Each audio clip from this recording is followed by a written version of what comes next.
What is crackling, everybody? Welcome on into the Heat Check Fantasy Podcast, powered by Numberfire. That is right here on the FanDuel Podcast Network and Numberfire.com and the FanDuel YouTube page as we are getting set to break down the Week 12 NFL DFS main slate and talking through our favorite game stacks and plays for this week. My name is Jim Sotis. I am a senior writer and analyst for Numberfire.com, joined here as always by Brandon Gadula. He is the managing editor for Numberfire. Brandon, a very interesting main slate on tap for week number 12. How are you doing today?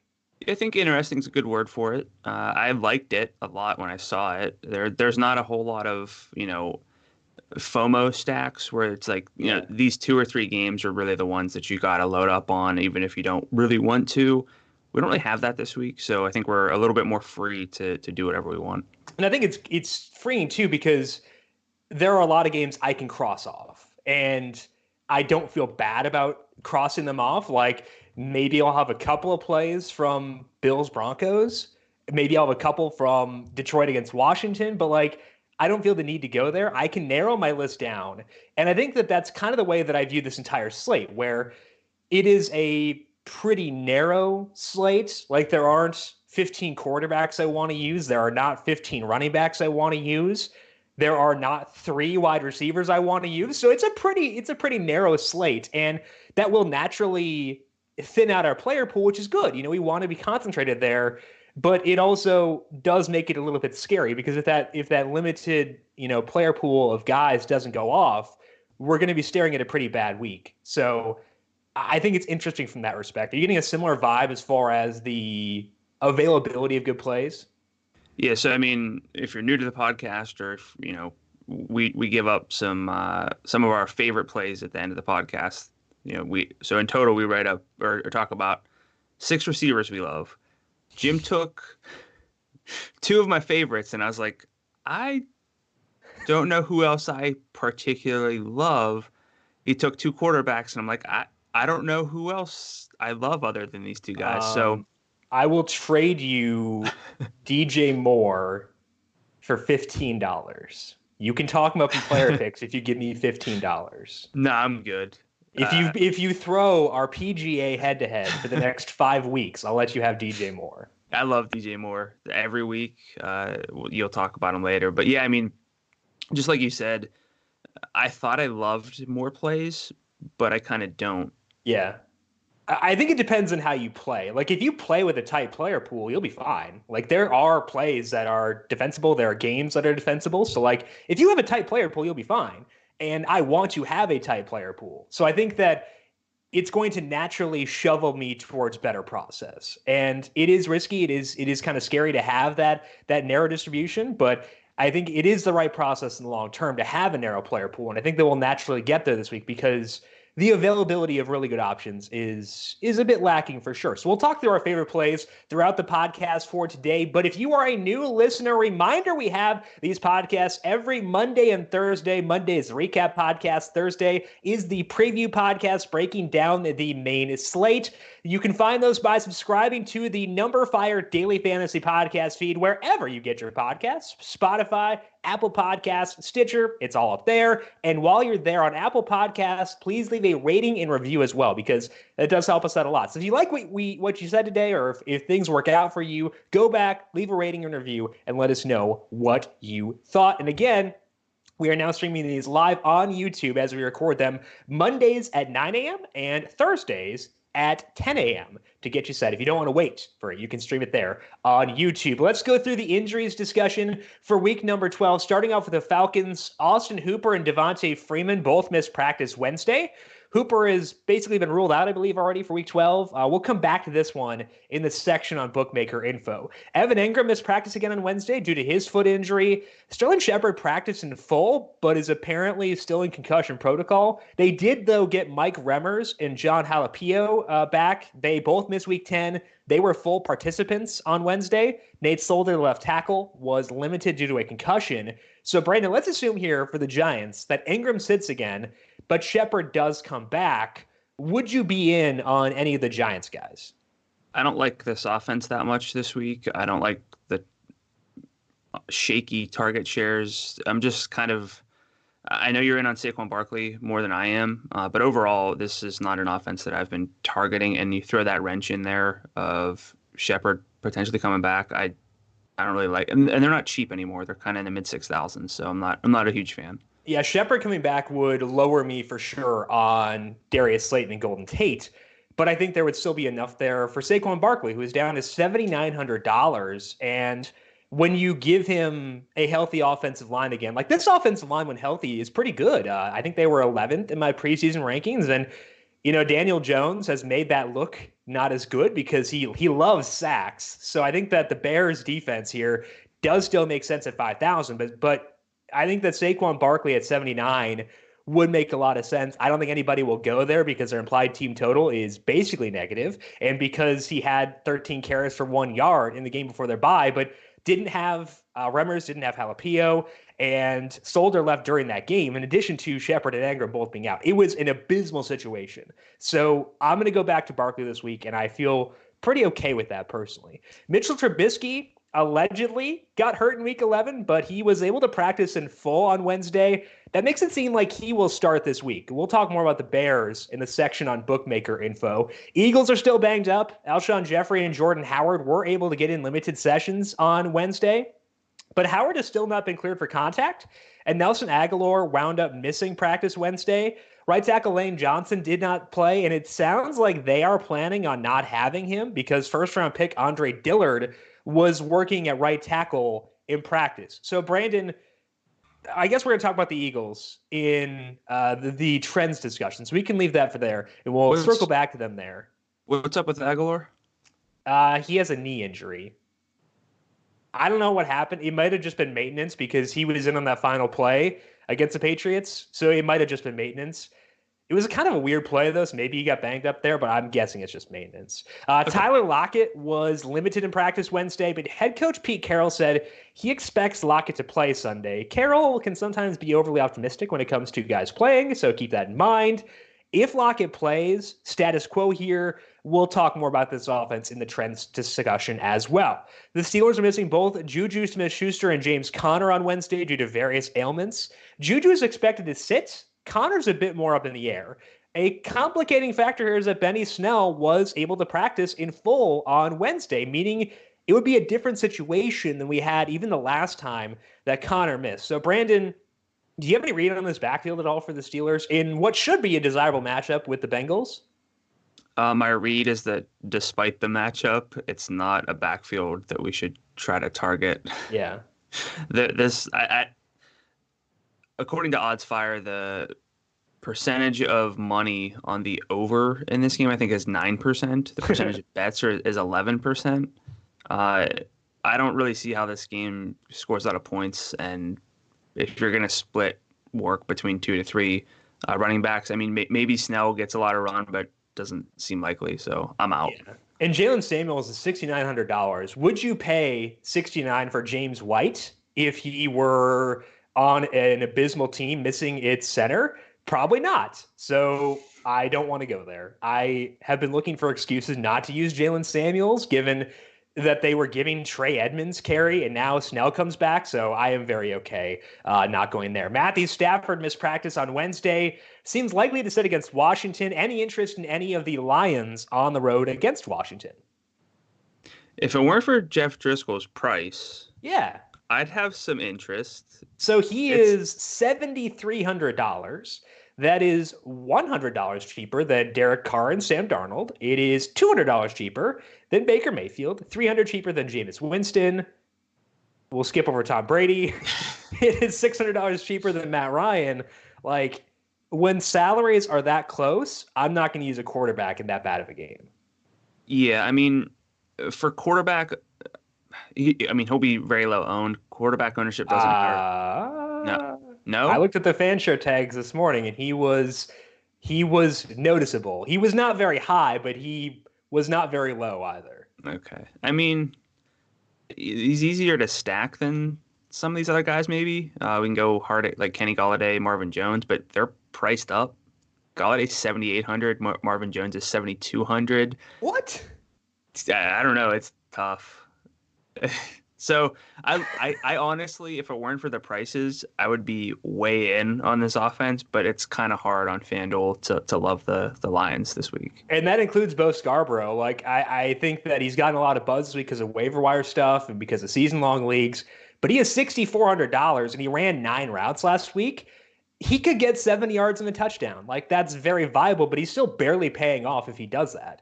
So I don't really want to use anyone here, honestly. And most of it, I agree, is because of their salaries. The Patriots were missing both Mohamed Sanu and Philip Dorsett from Wednesday's practice. Sanu did play through an ankle injury on Sunday, and Dorsett sustained a concussion.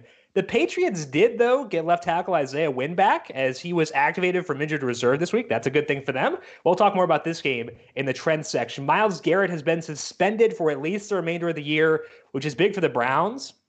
They'll also be without Larry Ogunjobi and Morgan Burnett. Ogunjobi suspended, Burnett on injured reserve. Then Olivier Vernon didn't practice. He's missed the past couple of games. So if you look at the Browns' sack totals this year, they have 30 sacks.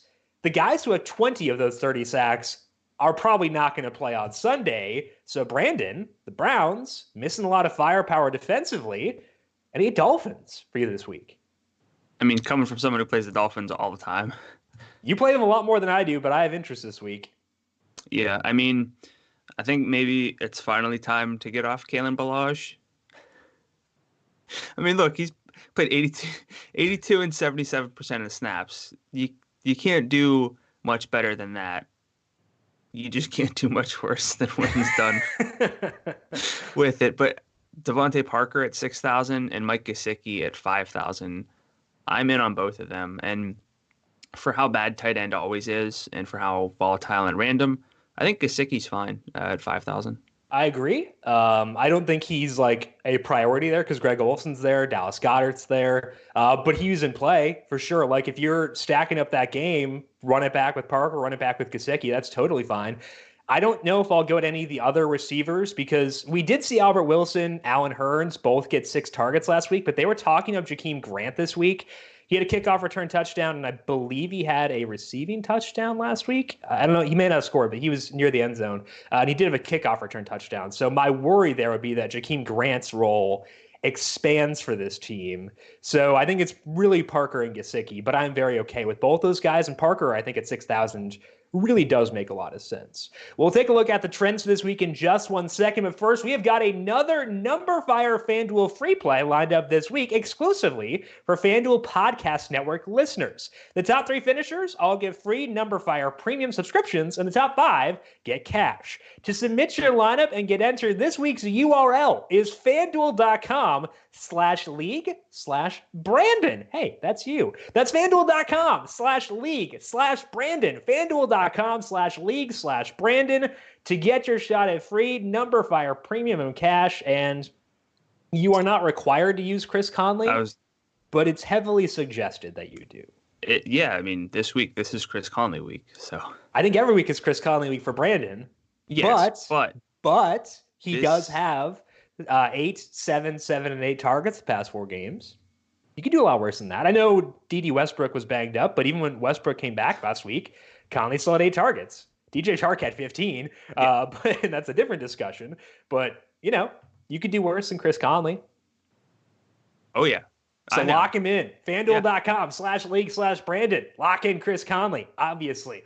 Let's dive into our trends discussion here for week number 12, starting off with the Saints. We got a couple of games with Drew Brees and Alvin Chimera being back. You're going to look at where the ball has gone in those games to get us set for this game with the Panthers on Sunday. Yeah, so the Saints are tied with one other team for the highest implied total on the main slate. So I think they warrant a pretty, a deep discussion, especially with some of those familiar Saints back in recent weeks with Drew Brees and Alvin Chimera. They've had Brees back for 3 weeks, Chimera back for 2. So I'm actually just going to dig into the 2-game sample because, look, we usually want a larger sample, but this is the most relevant sample. And, these 2 players are pretty important. On the full season, Brees he's actually had like 2 dreadful games in terms of passing net expected points, but 3 dominant ones. Over the past 2, his target shares have been 32% for Michael Thomas, 25% for Alvin Chimera, 15% for Jared Cook, 9% for Ted Ginn, 6% for Latavius Murray, and 4% for Traquan Smith. So Thomas is fine, more than fine at $9,200. It's a heavy price, but the Panthers are fourth in target success rate allowed to receivers. James Bradbury's back, but when it comes to Michael Thomas, it kind of doesn't matter. Jared Cook has a really fine role for a tight end. He's more than fine with such a high total. But I'm trying to dig into like the tertiary pieces, I guess actually here, probably that quaternary at this point. But yes, because it'd be Thomas. Well, it depends on where you put Cook. Breeze. Oh, okay, cool. I'm sorry. Yeah. So yeah, quaternary at best here, but like Ted Ginn, Traquan Smith, Latavius Murray. Smith's outsnapped Ginn in each game. It's been about 70% to 60% in snap rates in each. So both are actually fine. Smith has run one more route than Ted Ginn, so it's kind of a coin flip there, but the volume has followed Ted Ginn. But I'm actually intrigued by Latavius Murray at 5,400 against the NFL's worst adjusted rush defense based on number fires metrics. Murray has 46% of the running back carries between he and Chimera in these two games. The total's high. They're 8.5-point favorites. So I kind of like Murray a decent bit if I'm stacking up this game at the very least. So I guess the best way to phrase this is, how much interest do you have in the Saints outside of Michael Thomas? So I have a lot of interest in Alvin Chimera, and I think that he is like a top tier running back play this week.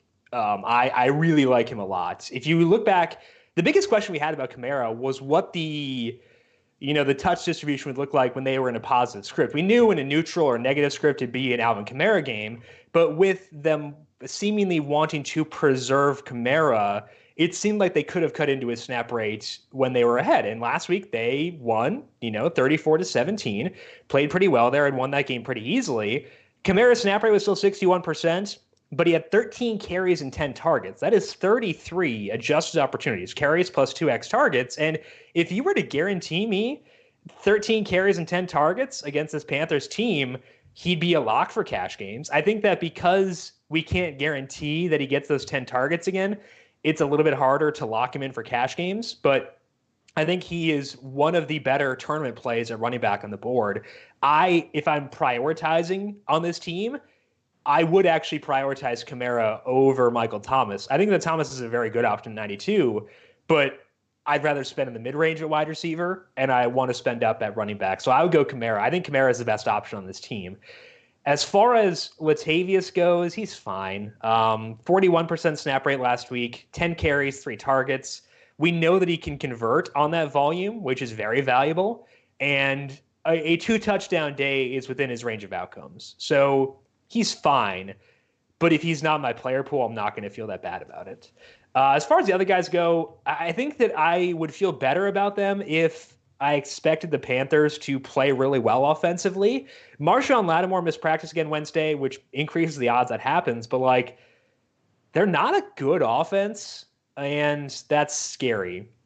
I can stack it. I can run it back with DJ Moore and Greg Olsen or Christian McCaffrey, but I don't feel great about them keeping things close, which lowers my interest in Traquan Smith and Ted Ginn. I think that Jared Cook is still an option at 6,000, but I'd rather find the 100 to get to Zach Ertz or 200 for Darren Waller. So he's not a priority. So I think the two guys who are priorities here are Chimera and Thomas, and I'd rank Thomas higher on that list. Or sorry, Chimera higher on that list. Yeah, I mean, it's always tough with the Saints because it feels like, they have high totals often. This year, it hasn't really been the case with Teddy Bridgewater. But, I mean, it's always Michael Thomas. And then depending on the backfield situation, Chimera is either a great play or somewhat of a shaky play. I think he's a little shakier than you, but I'm still in on him pretty heavily. But then after that, you just never know. And that's kind of why I wanted to talk about it. But I would put Chimera above Thomas as well, just because we spend up at running back in this house. So I'm with you there. What is your interest level in the Ted Ginn, Traquan Smith grouping? Because I don't think I'm going to go there personally. Well, on the flip side, I mean, we have the Panthers, and they have 4 relevant options in DFS: McCaffrey, DJ Moore, Curtis Samuel, and Greg Olsen. This game could put up points, so it's very easy to stack, especially outside of McCaffrey. The other 3 Panthers are cheap, so I'll get there and hope that this game blows up. But outside of that, not really interested. Okay, so no Ted Ginn and Traquan Smith outside of game stacks. Yeah, not in cash games. Yeah, I think that makes sense too. Let's move here to the Browns and talk about their schedule because they're facing the Dolphins on Sunday, which is obviously a pretty desirable spot, but I think it would be understandable if you didn't trust the Browns given how bad they've been all year. But a lot of that lack of trust likely comes from the schedule they've faced. This will be just the second time all year the Browns have faced a team ranked outside the top 20 against the pass based on number fire schedule adjusted metrics. And that's while facing the first, second, third, and sixth ranked pass defenses. And 3 of those 4 games were on the road. Once you take the schedule into account, the Browns actually do rank 16th in passing offense per number fire. The 16th ranked passing offense can probably hang a pretty big number on the 32nd ranked pass defense, as we saw with the Bills last week against the Dolphins. That game was on the road, and I think that should be enough to get us to target Baker Mayfield at $7,500. As far as stacking him goes, our most relevant sample is going to be the 2 games that Kareem Hunt has played because he's gotten a lot of looks, and it has altered the team's personnel packages. If we look at those 2 games, 3 players have more than 25% of the targets, and nobody else has more than 8%. Odell Beckham is at 33% despite facing really tough cornerback matchups. He also has 5 deep targets in that time, and nobody else has more than 2. Beckham is cash game viable at $7,000, and he is the top stacking partner with Mayfield by a significant margin. Jarvis Landry is only $100 cheaper, but he does have a high floor. He has 10 and 7 targets, along with 2 being deep, 4 in the red zone this time. The types of targets that Landry gets means that his true floor is higher than Beckham's, but I still want to give some weight to upside in cash games, which forces me to favor Beckham there. I want to have the ability to make it up if I flub a running back. I want someone who can make up for that mistake, and Beckham is that guy. I'm not going to say no to Landry, but he's definitely lower for me than Beckham. Hunt's biggest role, I think, to me, is turning Nick Chubb into a rush-only guy. But rush-only guys can work in the right spots. This is one of those spots. Chubb is $8,200, and I think that this week I view him similar to Josh Jacobs from last week, where I am good with using him, but he'll be more of a fringe core guy than someone I'd build around robustly because he's not getting work in the passing game, and that does matter to me. So, Brandon, I rank these guys Beckham, Chubb, Landry, and I guess I would go Hunt, but I think that he'd be more of a very much secondary option. I need a lot of lineups to get there. What about you with these Browns guys? Yeah, I'd probably rank them the same. I feel like everyone's going to be on an Odell this week at such a reasonable price. Nick Chubb, not cheap, but this is a script where you can use someone like Nick Chubb. And we talked about it on the recap podcast. Kareem Hunt hasn't really done a whole lot to take away from Chubb, just the receiving, but the carries are still flowing through Chubb, and you mentioned that already.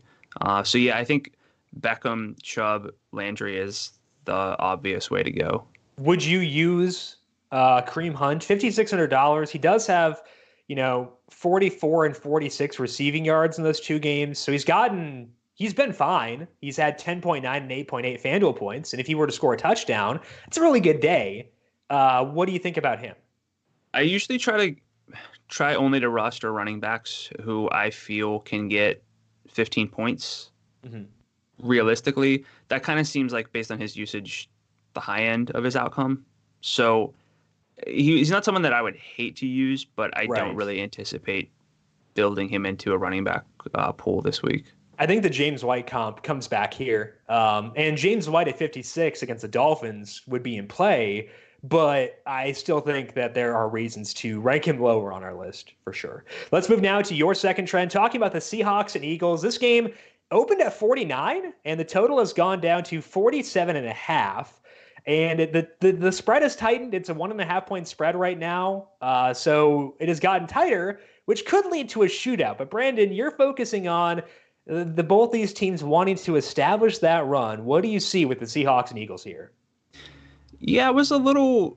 I mean, I'm not confused by the total being what it is. It's on the higher end of this main slate, but I never feel confident stacking the Seahawks or the Eagles. And with such a high total, I figured I got to be missing something. But, so I wanted to dig in and look at their, pass to run ratios and their paces, and I'm a little confused by it. So when I adjust pass rates for pre-snap win probability, which is a good way to contextualize things, I have the Seahawks as the third most run-heavy team in the NFL, and the Eagles eighth, according to Sharp Football Stats. If you look just at when a game is within 6 points either way, Seattle rates second in rushing rates. The Eagles are fifth, so it's basically the same there. They like to run the ball when the game is close. The Seahawks are 19th in adjusted pace based on my metrics, again, based on pre-snap win probability. The Eagles are 27th. According to Football Outsiders, Seattle's 22nd in situation neutral pace, Philly's 25th. So either way, these teams are basically run-heavy, slower teams, and the total is really high. The pass defenses are both right around league average based on number fires metrics. Both are top half rush defenses, so I'm nervous. And then you dig into where the ball goes for these teams, and that's a little bit confusing. And I put a lot of stock into quarterbacks when figuring out a game, because if quarterbacks don't produce, then offenses struggle. And both of these guys could struggle this week. Russell Wilson is 7th in passing net expected points per dropback. Could be under pressure. He's without his starting center, Justin Britt. The Eagles are 6th in adjusted pressure rate. Seattle's 31st offensively, so that doesn't really look good. And even in 6 games outside, against pass defenses outside the top 12, Carson Wentz has not even lived up to the NFL average in efficiency. 6.88 yards per attempt in those games compared to 7.5 for the NFL average in that split. Lane Johnson, as you already mentioned, probably going to miss. So I think the quarterbacks could both kind of underperform. They don't really feed any particular receiver consistently. I know that we love Tyler Lockett, DK Metcalf. Am I missing something here, Jim? No. I think that a lot of the reason the total is high in this game is because we're putting a little bit too much value in season-long stats, and the context for both defenses have changed. Specifically, Jarran Reed came back for the Seahawks, and Quandre Diggs made his Seahawks debut in Week 10. And then for the Eagles, Jalen Mills came back. They've gotten healthier in their secondary, and when that's happened, the Eagles defense, I don't think they're like a good defense suddenly, but they're not the worst pass defense in football anymore. They're not the worst secondary in football anymore. And I think that is pretty valuable. And I agree with what you said about the teams being rush heavy. Tyler Lockett is banged up. That's not a good thing for Seattle. We have Nelson Aguilar banged up. Now, that might help the Eagles. I don't know. We've got Alshon Jeffrey banged up. I think that, I'm talking about the Eagles going under their point total, their team total on covering the spread today. I might change that up, actually. But I think your trepidation is justified. Now, on the flip side, there are paths to this game shooting out. If Philadelphia, with Alshon Jeffrey back, comes out and puts up 2 touchdowns right away, we're going to see negative game script Russell Wilson, and he can shred anybody. So I think it is okay to have limited game stacks to this game. When you have the game stacks to this game, I would include the quarterbacks within that. But I think when you're not specifically stacking this game, it is kind of okay to ignore it. And I think that the under is more appealing here than the over. So I think I'm on the same page as you. I still think that there are reasons to go at it occasionally, but I think it's okay to avoid it when you're not specifically stacking this game. Yeah, I mean, Carson Wentz is cheap. He's 73. Russell Wilson always has high upside, and I'm actually, despite all this, based on how quarterback shakes out, I think he's still one of the better plays on the board, which maybe tells you a lot about this. He was in my player picks initially. He's in mine now because, so again, I see paths to this shooting out, but I also see a lot of paths to this being underwhelming. I agree. And I mentioned that I am talking potentially about the under on the Eagles team total. The reason I might not go that is because the Patriots-Cowboys game is sneakily kind of fun. The Patriots defense is really good. And I'm going to talk about them for my second trend. We know this, and it hurts the viability of teams facing them. But this week they're facing a very good offense in the Dallas Cowboys, and that may be enough for us to justify getting some stacks to this game. The Patriots have been picking up the pace recently, potentially because their ground game has really struggled. They're now first in the league in situation neutral pace, according to Football Outsiders, ahead of the Arizona Cardinals. That may not be a surprise. But the Cowboys are third in pace, and that may be a surprise because we've known them for a long time to have a plodding pace, which hurts both them and their opponents, but this year has been way different. We have the first and third ranked offenses in pace, but the public may be underrating this game a bit. The total is only 46, which ranks fifth highest on the slate, though we do have 74% of the money on the over according to OddsFire. So I'm inclined to get a lot of exposure to this game, and I do think that both quarterbacks, including Dak Prescott, are in play despite the matchup. So, Brandon, what do you see with this game, and are you willing to stack it up? So I'm willing to stack it. I don't think anyone is a particularly great standalone value. I think that's what makes it more appealing, though, because you're not going to have very much interest in this game. Yeah, let me finish. Okay, sorry. I'm gonna let you finish. So Dak's 81, Cooper's 77, Michael Gallup, best receiver in football, is 6,800. Randall Cobb even is 6,000. Ezekiel Elliott's 8,100. So I have interest, weirdly, in the Dallas offense. But if you're looking at it from a 1-to-1 perspective, and you're saying, should I play Michael Gallup or Odell Beckham, something like that, you're going to shy away from Dallas. But because of the prices and because it's not a natural fit and it doesn't really stand out, I think that this game does have a lot of that stack appeal that we're looking for. So I'm in on this for stacks. So I don't have any core plays from this game, but secondary and tournament options I have a ton of because this game could be a lot of fun. I think it's a great game for tournaments. I think it's a great game to stack up because people are going to look at that New England defense and say, should I really go there? And the prices for you are right. Dallas. There is no individual matchup that stands out. Amari Cooper's probably, my guess would be that Stephon Gilmore covers Michael Gallup and then they just double Amari Cooper. But even then, Randall Cobb doesn't have a good matchup. So I think you just have, if you are multi-entering for tournaments, you try to get little pieces of all of them. And you try to have Julian Edelman paired with Amari Cooper, and try to have Julian Edelman paired with Randall Cobb, et cetera, Michael Gallup. I think that Zeke is interesting because we could see the Patriots. I think there was, I don't remember what Super Bowl it was. Ed Fang, Dr. Ed Fang, my co-host on the other podcast, was talking about how in one of the Super Bowls, Bill Belichick told his defense, you're going to give up 100 yards to this opposing running back. He wanted them to let him run. I could see them taking a similar plan of attack here with Zeke. And that could lend itself towards the under, but it would also make Zeke a good play at 81.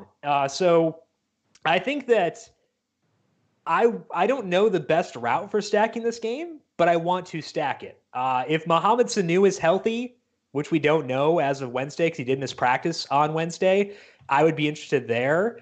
I think that N'Keal Harry is trending up because he did play a pretty good number of snaps after Dorsett and Sanu got hurt. So if one of them misses, I think that Harry could be someone you could use as a very cheap option. But I think that if Dorsett and Sanu play, you don't go to Harry, but you could go to both those guys.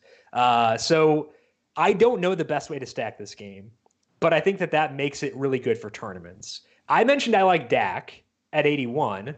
I am in on Tom Brady, especially with Isaiah Wynn being back at 77. He's looked bad, and his metrics haven't been good. I think he's one spot above Jared Goff in per drop back efficiency. We don't talk about Tom Brady getting benched for Blake Bortles, do we? We don't. Tom Brady at 77 makes sense, I think. Whenever you got all those rings, you do whatever you want. The rings are weighing him down, I think. That's why. Shed those, Tom. But I think he is in play this week at 77. Are you interested in the quarterbacks? A little bit. Again, I'm not playing anyone outside of at least mini stacks here. So Brady's got I think if you're going to stack it, you full stack it. Yeah, and you include the quarterbacks. I do too. Yeah. Okay. Cool. He's been just a shade below the average in bottom half pass defense matchups. So it's Dallas can get after the quarterback We could see a lot of quick throws. We could see Julian Edelman get like 20 targets, but I think, I don't know. I don't really know where you go first after Edelman. I think Ben Watson has a little bit of appeal. At His snapper 5,300. went down a bit last week with Matt Lacoste being back, but I think that he's still an option. I just would feel very shaky using him. Yeah, but we feel shaky about. That's why this is like a game stack only. I Yeah, mean, fair enough. he still Fair played enough. 70% of the snaps in Yeah.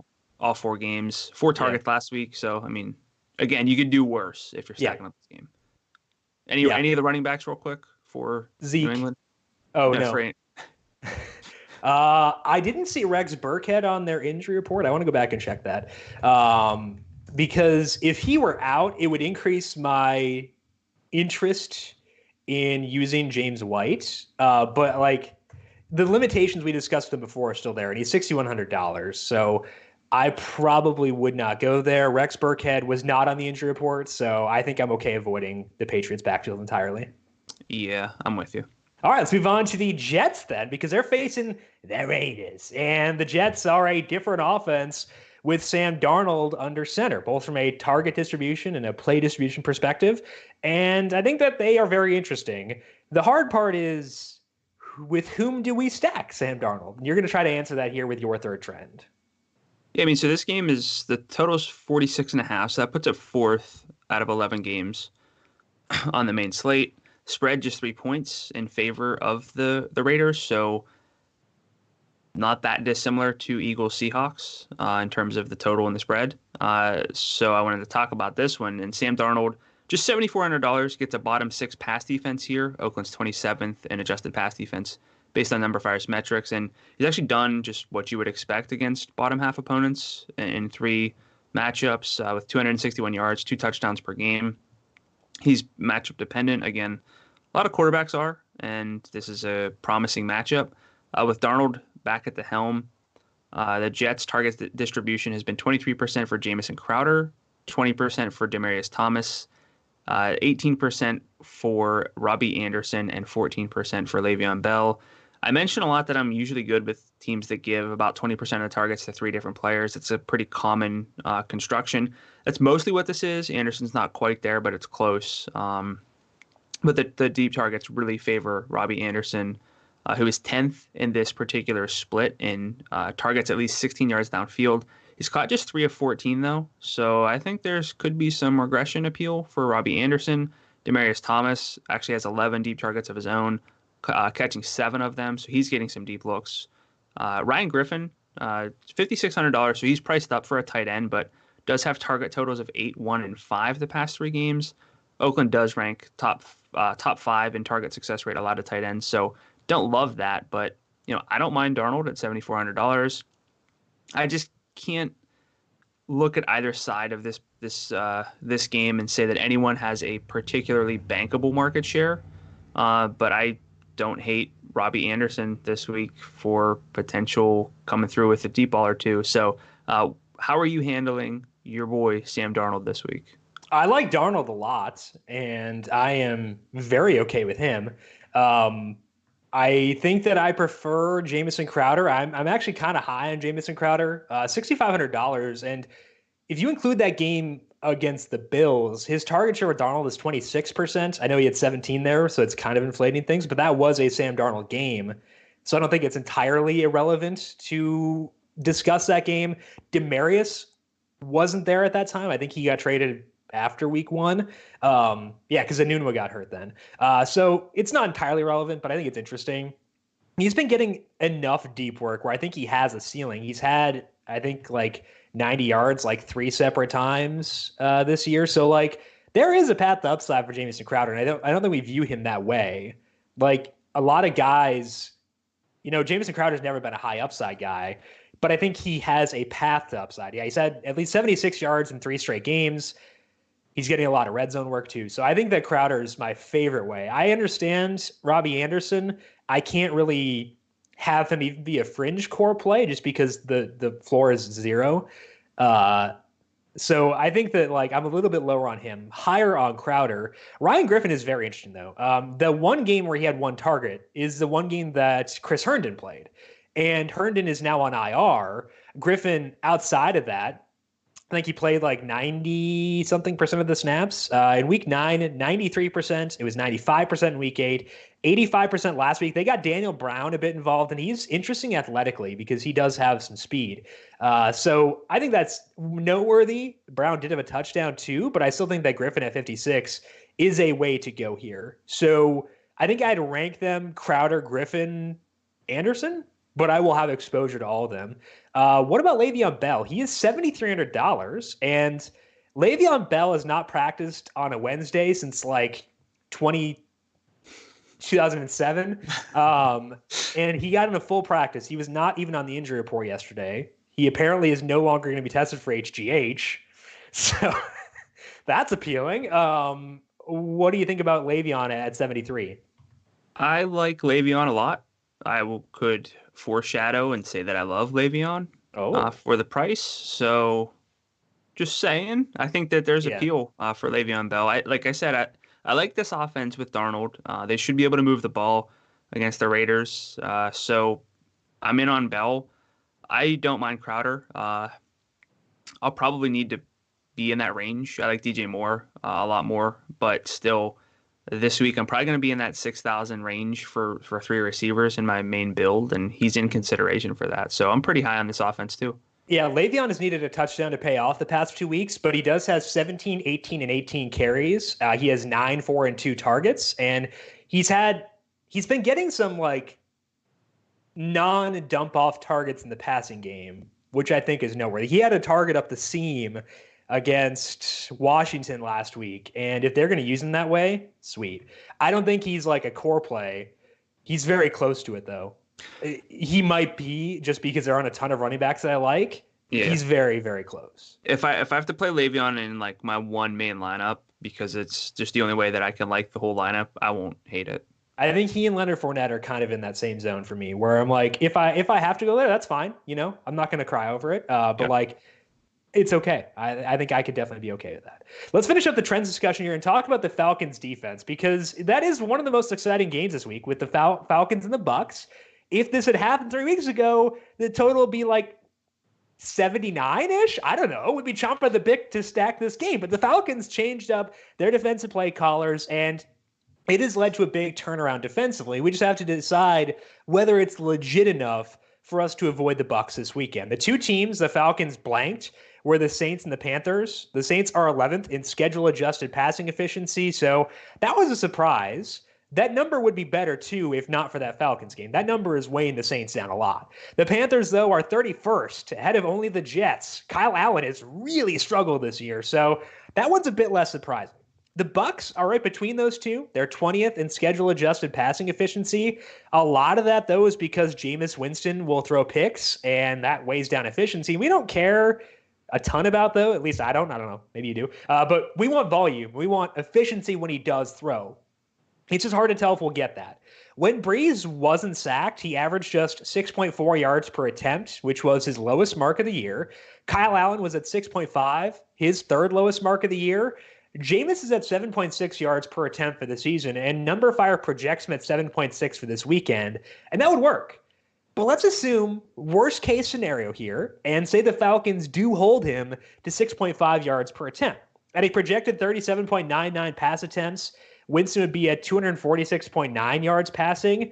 That would be his lowest output since week 5 and his 4th lowest mark of the year. But that's also the worst case scenario if the Falcons continue to be dominant. It's also possible they caught the Saints napping after the bye. I think Evan Silva was talking about this on Establish the Run, where Sean Payton apparently got engaged like 2 days before that game, which is interesting. Kyle Allen stinks. So there are paths to those 2 games both being anomalies.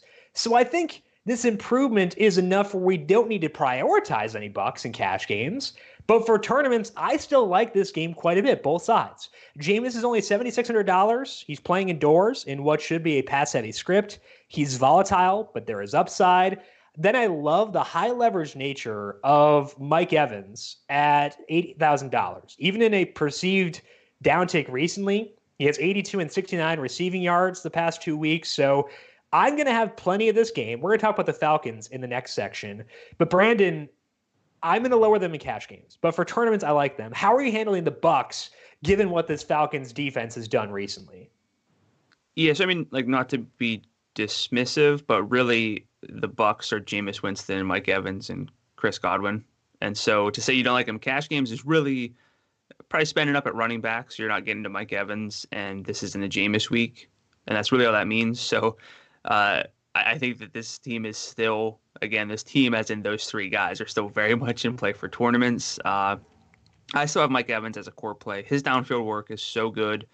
He leads the NFL in air yards per game, deep targets per game as well. Godwin, I'm not as high on. I haven't really been as high on as everyone else this year, but Jameis, very much in play for tournaments. So is Godwin, but I would go with Evans like 8 times out of 10. Yeah, I don't mind Godwin's workload. The problem is he is $200 cheaper than Evans, so I agree. It's prioritize Mike Evans. Like Godwin's been fine, but I'd rather just go with the guy who's getting all the high leverage work, and that gap has been widening in favor of Evans as the season has gone along. So I like. He was like sick or hurt or something. He had like something going on, and ever since then, ever since he's been like healthy, he's been dominating. If you exclude the first 2 weeks, like he's been the best, like from a workload perspective. Even when you include that Saints game where he got blanked, he's had the best workload in football. So I think that Evans, like if I somehow for some reason had the salary, like if Miles Sanders, if we get him as a bell cow, if we were to get that and I somehow have a lot of money to spend at wide receiver, I'd go Mike Evans over Julio. I think that's the only guy who's in that discussion there. I guess Edelman at 75 would be in that discussion, but I'd go Mike Evans. I think that if I have the money, sweet, I'd lock him in. So we like the Falcons or the Bucks, and we'll talk about the Falcons in just 1 second. But first, with the 2019 NFL season in full swing, there has never been a better time to enter FanDuel's marquee Sunday Million contest. One of the most popular daily fantasy contests in the industry has already paid out over $28 million this season, and we're only 11 weeks in. The contest fills up fast, so submit your lineups and compete for your share of the $1.75 million prize pool, including a $300,000 first place prize, all for just a $9 entry. What are you waiting for? Head to FanDuel and enter now. Eligibility restrictions apply. Let's take a look at the bookmaker info for this week. Let's get to the other side of that Falcons-Bucks game and talk about the Falcons offense. They are 4-point favorites, giving them the third highest implied total on the slate. Likely not going to have Austin Hooper and Devontae Freeman again. So what's your read on the Falcons here against the Bucks? Love them. Matt Ryan's probably my favorite quarterback play of the week. I love Julio Jones a lot. And if there's no Austin Hooper, that's going to leave plenty of volume to go around for Calvin Ridley, who is priced up to $6,700 this week, but that still keeps Russell Gage an option. So there's a lot of ways to go with this offense. Probably not touching Brian Hill in such a bad rushing matchup, and just based on his usage. But between those three receivers and Matt Ryan, I like Atlanta quite a bit. Yeah, for running backs, I don't care about matchup if they get work in the passing game. But Brian Hill had just 3 targets last week on 31 pass attempts, I believe. That was a very positive script for them too, and he still didn't do a whole lot. So it could burn me to not go there, but like I'm okay with that personally. Yeah, I mean, it's just the Bucs are that good against they're number one by like a mile. They bottled up Christian McCaffrey. Christian McCaffrey is a little bit better than Brian Hill, so I'm okay with avoiding there. I think that when you look at Julio and Calvin Ridley, I think in the 3 games without Mohamed Sanu, Julio's deep target share is like 57% or something stupid like that. So like Julio has not been Julio Jones this entire year because his market shares have been down. But if you look at the 3 games without Mohamed Sanu, he's had 12, 9, and 8 targets. He's up at around like 26%. His full season target share is 23%. He has 4, 3, and 3 deep targets in those games. He had 2 red zone targets last week, which is always a concern with Julio.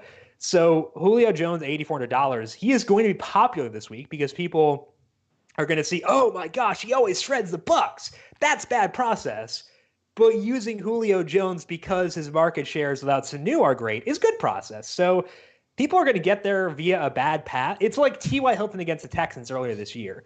people were using him because for bad reasons, but he was still a good play. And I think that's what we have with Julio this week too. We also, you want an example of good process. He hasn't scored in 7 games, so he's due. It's like the angry Tom Brady narrative where Julio only scores if he's had a drought. He gets angry without those touchdowns, and then he must score after that. So yeah, it's Julio week, obviously. Baby, let's go. Yeah, I don't get that. But I think that the desire. I mean, there's regression, and then there's he's due. Like, right, they're different. They're different things. He's due for regression. He's not due though. Calvin Ridley, I think that if everyone decides to flock to Julio and ignore Calvin Ridley's usage from last week, sweet. Like he's 67. DK Metcalf is there. That's it. He's right by Odell Beckham kind of too. So I don't think Ridley will be. Keep sleeping. He won't be under-owned, but he's going to be lower owned than he should be. Is that the right way to phrase that? I don't know. I got off of Calvin Ridley a bit last week because I thought he'd be popular. I have a bias. So I think he'll be more popular than he probably will be because he's priced up now. Okay. But I'm still going to play a lot of them. Yeah, I agree. I think that his usage last week was amazing. And he's indoors against a bad secondary. Light him up. We talked about the Saints earlier, but let's flip it and discuss the other side of that game. Panthers are 9.5-point underdogs, putting their implied total at 18.75.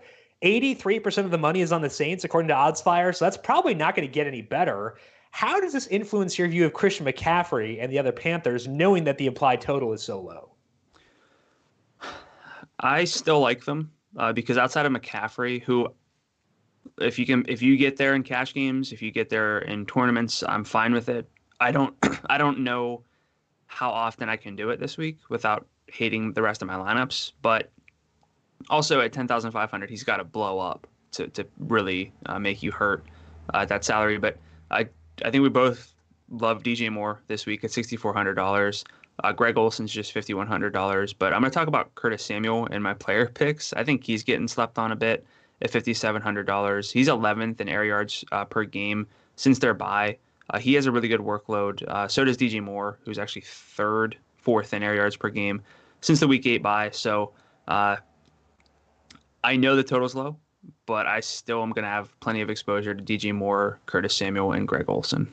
I think that if we get Miles Sanders without Jordan Howard, Christian McCaffrey is far more viable then for cash games.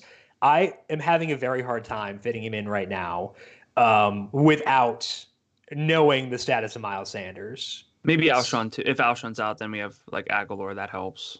That's true. If Aguilar's even healthy. I know. He's 49, so you're right. You are objectively right, but it makes me cringe.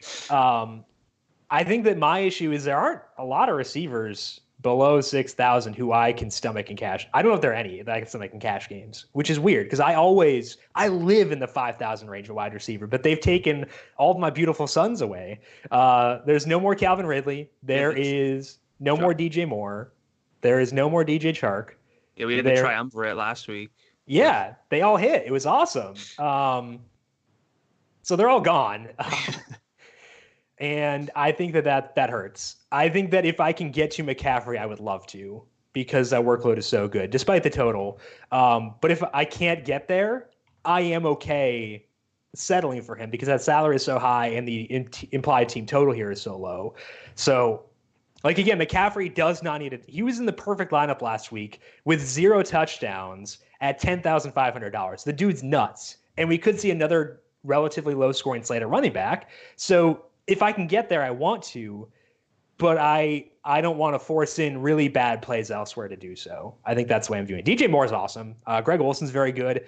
I would put Curtis Samuel below all three of McCaffrey, Moore, and Olson. Yeah, but I agree. It's a price play because, again, there aren't many options down there. Agreed. And when you're running it back from a Chimera or a Thomas lineup, you need to save money. And Samuel helps you do that. So does DJ Moore, so does Greg Olson. But I think that the Panthers are still in play despite a really bad situation here. The Bears are 6.5-point favorites at home against the Giants. All right. The Giants are 26th against the pass, and they are 12th against the rush. So we could be in a spot where Mitchell Trubisky has to throw a bit or Chase Daniel. We don't really know. Are you tempted by any pieces in the passing game here? And David Montgomery, question mark? My gosh. I mean, I would like Allen Robinson if he weren't $7,500. He's got a 25% target share since the bye, bottom 5 receiver defense. So it's a great matchup, but I'm not going to spend $7,500 on Allen Robinson in this spot. So I don't have. I mean, I think David Montgomery's fine. You asked about him. He's $6,600. 46% of the snaps last week in a not great script. He's also hurt. He turned his ankle in practice, and he was not on the injury report yesterday. So I think it's a better spot now. Right, but he had been getting like 73% of the snaps when things were going his way. It could be that way this week, but even then, the expectations probably held in check overall. Yeah, his floor is not good, but I think there is a path to a very good game. So he's a tournament play. I think he's a tournament play ranked below Leonard Fournette and Le'Veon Bell, but I think that he is a tournament play regardless. I think that if you want to go at the Bears passing offense, you could use their target monster, the guy who leads them in targets the past 4 games, ever since his snap rate went back up. That is Taylor Gabriel. I am taller than Taylor Gabriel. I am not that tall, but Taylor Gabriel has been the Bears' target monster. Part of that is because A-Rob got Jalen Ramsey last week, but Gabriel had 6'3", 6'14" targets the past 4 games, and that is, again, since his snap rate went back up after that concussion. That's 24% of the team's overall targets. Again, I know it's inflated by that Rams game, but Gabriel had 4 deep targets last week. He has 2, 1, 2, and 4 in those past 4 games. He got a red zone target last week, too. I think that Taylor Gabriel is an option. I would not recommend going very hard at him, but I think when you need to spend down at wide receiver, there are worse options than Taylor Gabriel at $5,600. Would you use him, or would you rather use no one in that roster spot? I mean, I'd rather use him than nobody. But again, I mentioned Curtis Samuel. I'm legitimately interested in Chris Conley at $5,700. I think you should be too. I'm still going to be a donkey for Terry McLaurin. I think he's 58 this week. So I think I'd at best rank him 4th in that range. You rank McLaurin ahead of the ever-talented Taylor Gabriel? I don't know, man. I just love Terry McLaurin. I got so lucky last week because I had almost no McLaurin last week. I shouldn't have had any. I was stupid. I had very bad process last week. And that 67-yard touchdown got called back. I should have gotten burned. I did not. I think that if Mohamed Sanu and Philip Dorsett get in full practices by Friday and they're cleared to go, this 5,000 range at wide receiver gets a lot more attractive because Sanu didn't do much last week, but he turned his ankle in I think the second quarter, and his snap rate is 55%. If we get him at full tilt, he would be a very good play at 58. That would make this range a lot better, but if we don't get that, Taylor Gabriel is someone that I would consider. David Montgomery, again, at least an option, but not great. Gabriel or Robbie Anderson? Probably Robbie. Okay. I think that's a fair question, though. What would you say? Robbie, I assume? Probably Robbie, yeah. Yeah, they both have floors of 0, so I'll go with the guy with the higher upside. All receivers have floors of 0, except Michael Thomas, whose floor is 20 points. Exactly. Whether you're playing DFS or betting on sports, OddsFire is a key tool for your research. Shop for the best lines in each market and see which side is getting the most bets and money. OddsFire is a premier odds comparison experience across major bookmakers in the regulated U.S. market. Never settle, always get the best odds. Check out the experience for free now on NumberFire or at oddsfire.com. Gambling problem? Call 1-800-GAMBLER. Let's check out the weather for this weekend. The wind in Philadelphia could be something to monitor. It is just 11 miles per hour for right now, so no big deal yet, but check back on it later. Similarly, in Cleveland, wind speeds are 12 miles per hour right now for their matchup with the Dolphins. It is something to check back on later. We don't need to freak out just yet. I'm nervous. Jim's freaking out. Because my whole week has been built around Baker Week. Don't do this to me, Win. Based on your reaction, I need to pull up this video and do a caption and just do screaming internally as you made that face. Was it like Doc Rivers' face, or was it bad? We'll play it. We'll play the tape back. I mean, All we right, go through the cool. tape anyway. We always grind tape, so. Yeah. We grind our own tape, brah. We're just like Mitchell Trubisky, watching our Don't body say that. language. We're watching our body language, brah. There is a decent chance of rain in Foxborough for the Patriots and Cowboys. Rain is not a huge issue for me, at least, as long as it's not torrential and as long as it does not come with wind. So that looks fine for now, but I'd check back on that. We could also get some rain in Buffalo for the Bills and Broncos, BBB. But again, it doesn't look too bad. We've not talked about that game yet. Brandon, any interest in the Bills guys for you and or Cortland Sutton and Noah Fant? I love Noah Fant, so I'll talk about him in a second. I would like Cortland Sutton more if he weren't $6,800. I don't hate Josh Allen because quarterback. There are two that stand out to me, and then it's a kind of a huge tier, but I'm probably not going to go super heavy at Josh Allen, who I think doesn't have a 300-yard game. He's like maxed out at 256. I don't know. We know that It doesn't number matter as much for him as it does for Derek Carr. because of the rushing, but still, you just never feels good to know that you're never going to get more than like 250 yards passing. Yeah, I think the only guy here who really interests me is Devin Singletary at $6,300. He's averaged like 14.3 carries and 3.7 targets per game the past 3 games, and the Broncos are okay against the rush. They did really well against Dalvin Cook last week, but I think there's still a path to a big game for Devin Singletary. He's not a priority. He's not someone I'd rank anywhere near Miles Sanders if Jordan Howard couldn't go, but he's someone I would filter in at 63 still. So I'm keeping an eye on him at least. Let's move now to our position by position breakdown and talk about our favorite plays of the week. Starting off at quarterback, Brandon, who you got there? So just disclaimer, I like Jim's 2 quarterbacks the most, but despite all the concerns I have here, I'm going to put Russell Wilson there because the ceiling is the roof. Is that the ceiling is the roof? I don't actually know that saying works. I've heard it, I think. Yeah, it was, gosh, I can't remember who said It's like it. we'll play it by ear. Is it play it by ear or play it by year? I never know. So I just ignore these things. Gosh, some code, whatever. I'll look it up in a second. But Russell Wilson's $8,200. He's 7th in passing net expected points per drop back. Could face a lot of pressure, but he's kind of a magician. And I think that there are, again, paths to this game blowing up in the positive sense. So while Wilson is not someone I would look to in a single cash game lineup, I think that there are a lot of reasons to like him for tournaments. Then my second love is going to be a bit cheaper with Sam Darnold at $7,400. He's up against the bottom 6 pass defense.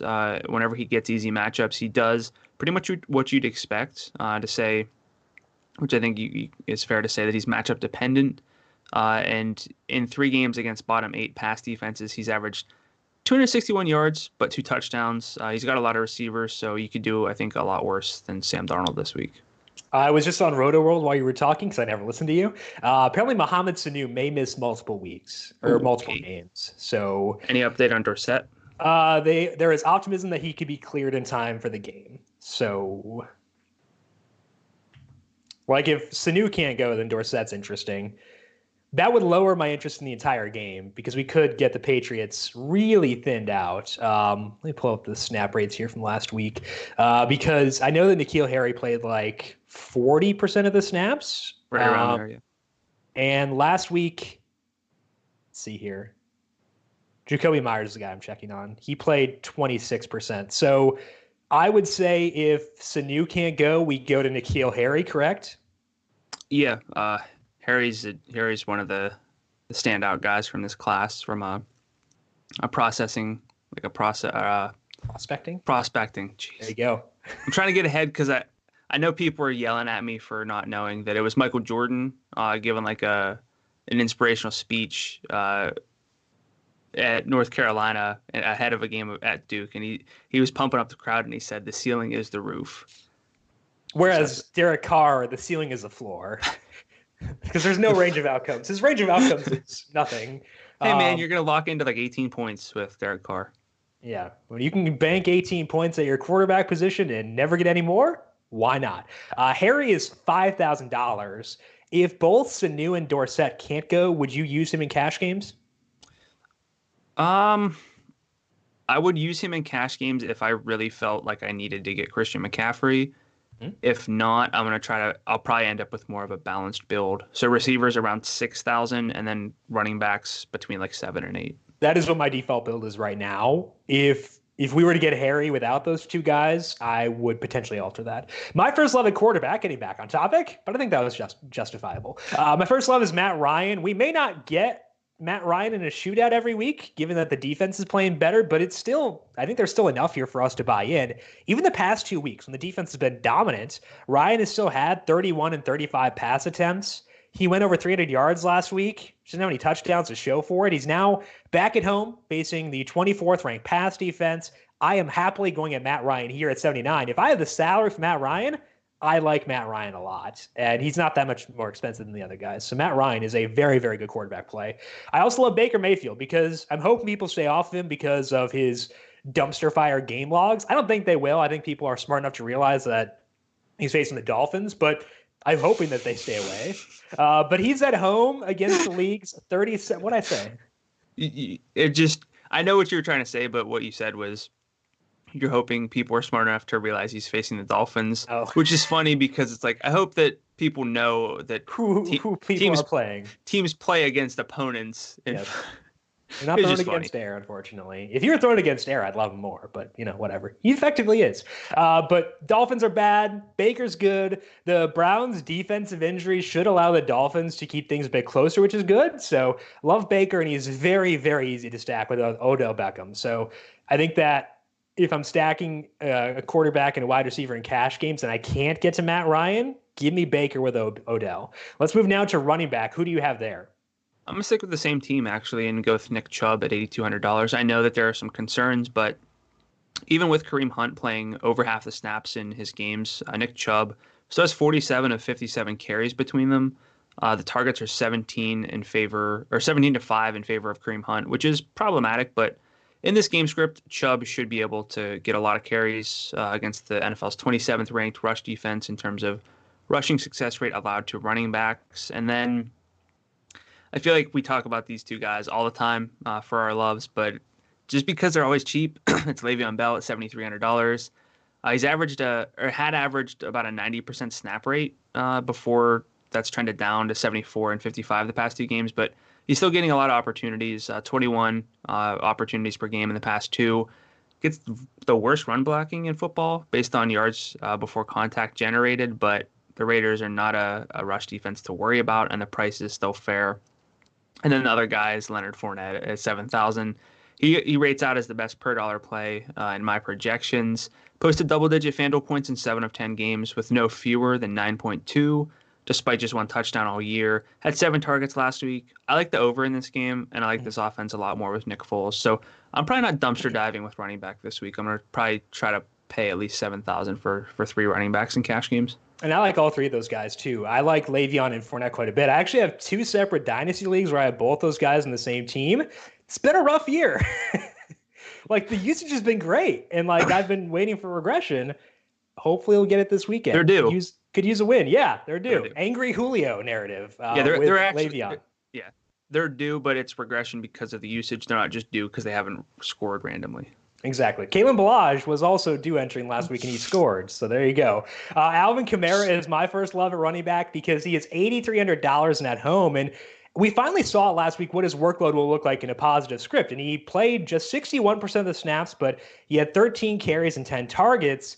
Again, if you guarantee me the same workload here, he could blow up. He's not a necessity in cash games because, he might not get the touchdowns. He didn't score last week. Latavius Murray could get those, but he really is a top-end tournament play for me. My second love is going to be Saquon Barkley. His team is a pretty heavy underdog, and he was banged up before the bye, but he was not listed on the injury report on Wednesday. And the team also looks like its offensive line is getting healthy once again. He would lose some targets if Sterling Shepard were to come back, but there's still no Evan Engram, so I'm planning on being pretty heavy on Saquon at 79. And I know I'm higher on him than you, but I do think that he's in a good spot here. My third love is going to be Miles Sanders. This is assuming that Jordan Howard misses again, because Sanders, despite being in the injury tent briefly, played a ton of snaps in Week 11. He ran 42 routes, according to Pro Football Focus. 6 of those came from the slot. 7 were out wide. He was effectively a wide receiver a lot of the time, which is really interesting and probably better than Nelson Aguilar. He's facing a much softer defense this time. So hopefully Alshon's able to go to help them move the football, but I would really like to go back to Sanders here at $5,600. Brandon, would you go to Sanders in cash if Jordan Howard can't play?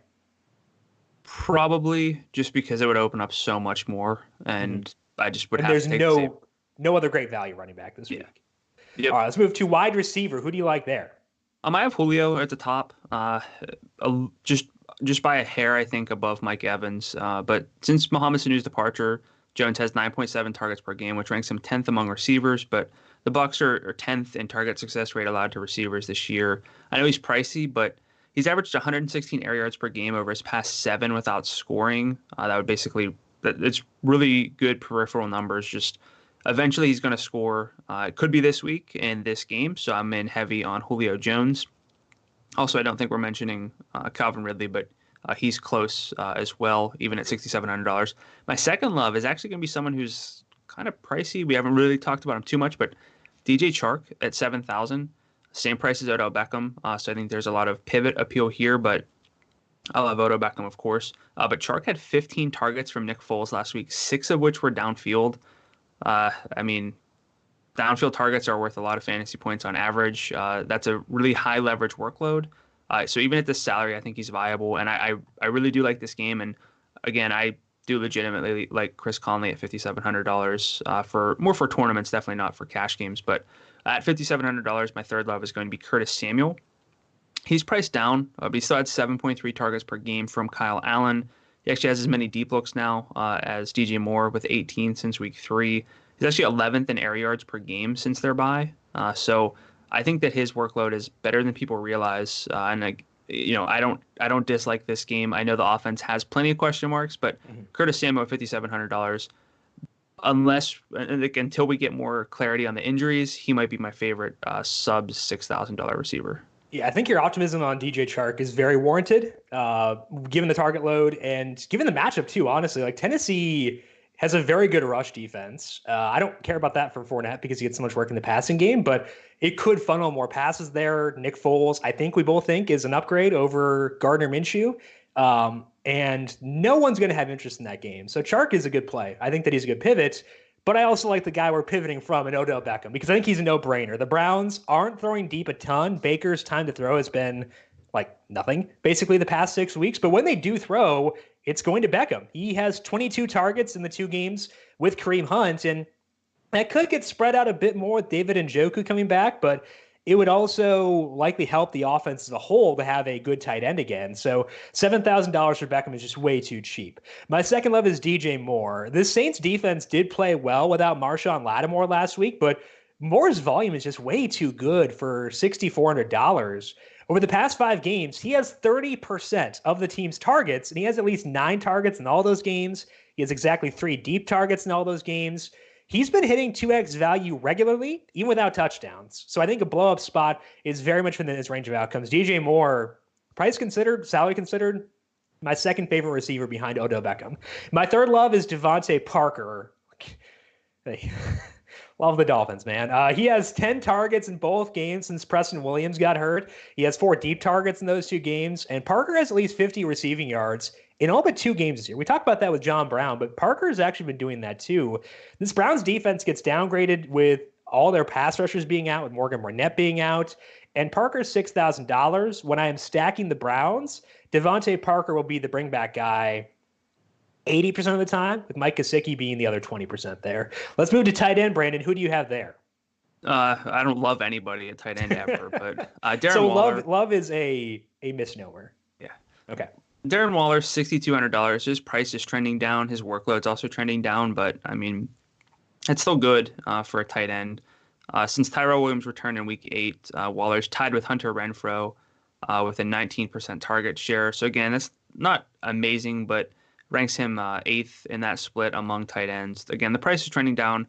Like the game good enough. So at $6,200, I'm going to go with Darren Waller quite a bit. And my second love is going to be Noah Fant. Despite the game not being great, Brandon Allen has given Courtland Sutton and Noah Fant a lot of targets. Fant has 27 0.3% of the targets with Brandon Allen the past 2 games. Other than Sutton, no other Bronco is above 7%. Unfortunately, Buffalo's good. It's a good defense, especially against tight ends. But $5,100 I like, and Gesicki at 5,000 I think is also viable. Yeah, I think those guys both make sense. I'll talk about a value play in just a second, but first, I like Zach Ertz a lot. If Alshon Jeffrey misses, Ertz, we know will get a ton of targets. He had 11 last week, despite seeing Stephon Gilmore and double coverage pretty much every snap. In the games that Alshon has played, Ertz has 23% of the team's targets. He has 22% of the games with Alshon since Dallas Goedert's role expanded. That's a 4-game sample. He's been getting more downfield work recently, too, so I am very okay with Zach Ertz at $6,100. I also like Greg Olsen. He's my favorite value tight end. He's still just $5,100. If we look at the time since DJ Moore's role went up, Olsen does still have 16% of the targets. He has at least 5 targets in every game except for 1. He does have 5 deep targets in the past 3 games. So I think that, like DJ Moore, Greg Olsen can pay off without a touchdown, which is super valuable at tight end. So I think Greg Olsen is my favorite of the value guys. I also don't mind Dallas Goedert. Like, his workload has been good too. So I like both the Eagles tight ends. Honestly, I think that they're both fine. I think that Fant is interesting. You mentioned him. Gesicki's in play, and Ryan Griffin at 56. They're all options, but Olsen's my favorite guy below 6,000. Who do you have at defense, Brandon? I have the Falcons. Maybe their turnaround's not for real, but through week 9, they had allowed 0.48 passing net expected points per dropback and a 57% success rate. Both were worse than the NFL. Past 2 games, they are down to negative 0.2 passing net expected points per dropback and a 45% success rate. That would rank 3rd and 8th, respectively, on the full season. They're $4,300. They play Jameis Winston. I know that there is a chance that there are points put up, but there are also plenty of chances for turnovers and sacks, and so I'm fine. Even if the Bucs score a bit, there are plenty of ways for the Falcons to pay off. Yeah, we don't really care about scoring defensively. We want mistakes, and Jameis makes mistakes. So I think that the Falcons make a lot of sense. I don't like any defenses this week outside of the ones that are very expensive. So I am okay going minimum salary with Washington because they're likely facing Jeff Driscoll again. And Driscoll has been better than expected, but he's still been well below average on a per dropback basis. You could say the same about Sam Darnold, who did just torch this Washington defense last week, but Washington still scored 5 FanDuel points there. And am I going to get more than 5 FanDuel points guaranteed from any other defense this week that's not 5,000? They're 3,000. I think that they'll probably be my cash game defense this week. It's not anything against Driscoll. The upside is non-existent, but I just want to give myself more ability to pay for guys like McCaffrey, like Chimera, and like Beckham, all those guys. And they give me that. I think as far as not hating myself, other defenses that are in play would include, still scrolling. Cleveland? Yeah, Cleveland's good. They're 45. So Spiteful Jim likes the Jaguars. Jaguars at $4,200. Spiteful Jim likes them because Ryan Tannehill has to come back to earth eventually. So I like the Jags at 42. I like the Falcons. You mentioned them at 43. I like the Bills at 47. I think that's actually a pretty good number for them. Denver's 38. Okay. You could do worse. You could do worse. That's fair. Actually, they're not bad. Okay. Denver's a good play. You talked me into it. By talking me into it, you just said one word, and that was Denver, ? Bears are good. Daniel Jones loves sacks. Steelers are good. The expensive defenses are good, but I will happily pay minimum salary for Washington against a guy who was moved to wide receiver in August. So there you go. That is all that we have for today. I think that after talking through this slate, I still have the same conclusion where there aren't an abundance of options at any position. But if that leads me to a tighter core, I'm okay with it. So it'll be interesting to see how things play out. But I think that there are still good plays. There just aren't a ton of them. Yeah, and I mean, some of these injuries could open up value by Sunday. You have to keep track of that because if we could maybe get Aguilar or N'Keal Harry. I mean, I don't even like talking through it, but I mean, we could get some extra value, so that's good. So keep your eyes glued to the news on Friday, Saturday, Sunday, and take value where it opens up. I think that's kind of the key for this week because there isn't a lot right now. Take it where it opens up and go from there. That is all we have for today. We'll be back with you on Monday to recap everything that went down and talk through everything again. We'll have that up on the YouTube page at 9 o'clock. We post some Number Fire Daily Fantasy podcast feed later on to make sure you get that pod right as it is posted. Subscribe to the Number Fire Daily Fantasy podcast feed wherever you get your podcasts. And also while you're there, please leave a rating and review because it does help us out a ton. Brandon, if people have questions for you on Twitter, where can they find you there? I'm at Gadula13, GDULA13. And I am at Jim Sannes, JIMSANNES. You can also follow the FanDuel Podcast Network at FanDuel Podcast. Big thank you to Calvin Theobald for running the video side of things here for today, as always. Thank you, Cal, and thank you to everyone who tuned in, both on YouTube and on the podcast version. Subscribe to the FanDuel YouTube page as well to get notified as these are going up. We'll talk to you again next week, and good luck week number 12. This has been the Heat Check Fantasy Podcast, powered by Number Fire.